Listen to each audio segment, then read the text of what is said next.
Morning, fellow toasties. Morning, guests. Morning. So my speech this morning is entitled, What's in a Name? But I'm going to get to that in a second because I've got a really pressing question to ask you. Have you ever tricked a demon? No? I mean, I have. I'm pretty badass like that.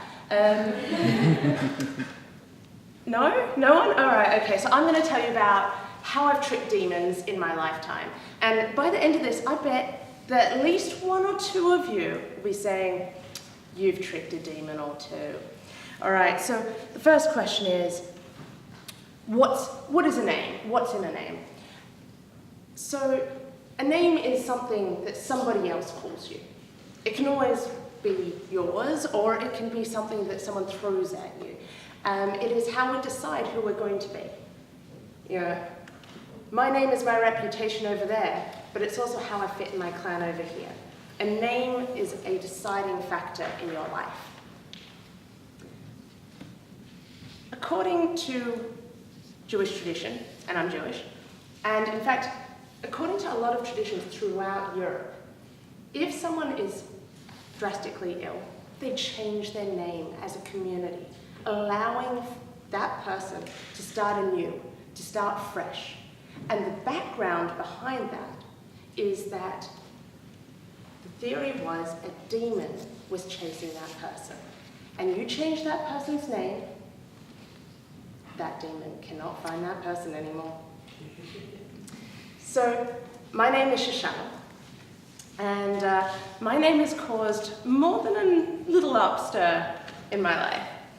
I'm going to tell you one or two stories, depending on how well I use my time, about how I've changed my name in various circumstances and how I've managed to trick a demon or two. So, I grew up in Australia, and my nickname is Shoshi.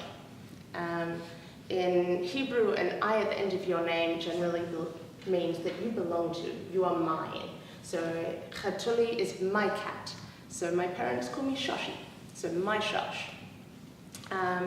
And so I would sign up for a class, whether it's an acting class or a tennis class, and the instructors would see on the register, Shoshi, S-H-O-S-H-I.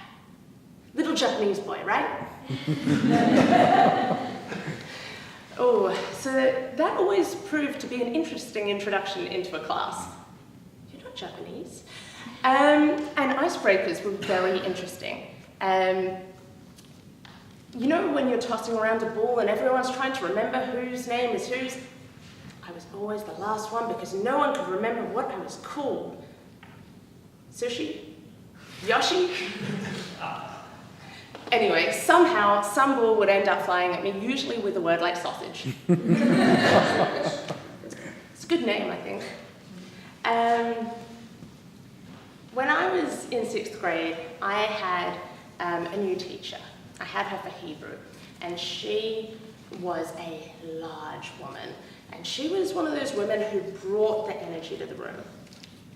And she decided I was going to be her pet. And so she would see me down the other end of the corridor, and I'd be, hoping no one would see me. I'm hiding with my books and, please friends, hide me.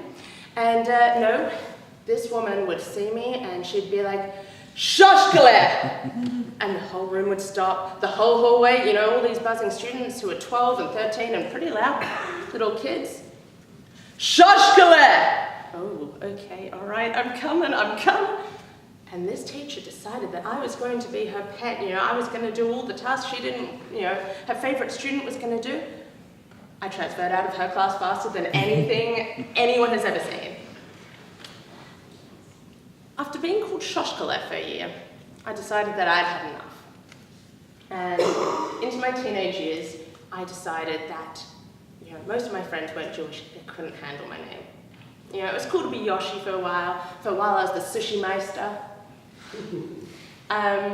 But I figured I could go with the other half of my name. Instead of being Shosh, I'd be Anna.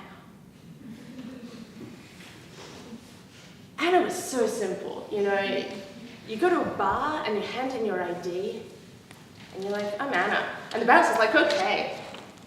You go to a bar and you hand in your ID and you're like, I'm Shoshana. They're like, where's that from? Okay, so can you tell me a history of the Jews and really, like, can we book a 4-hour lecture on who you are? And I'm like, I just want a drink, mate. And if I was really, really unlucky growing up, the wonderful thing about Ocker, Australia, is I could always just be Sheila, mate.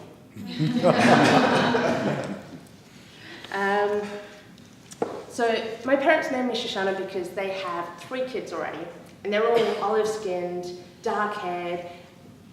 I mean, they're gorgeous kids. And then I was born, and I was bright red. I was bright red, blonde-haired.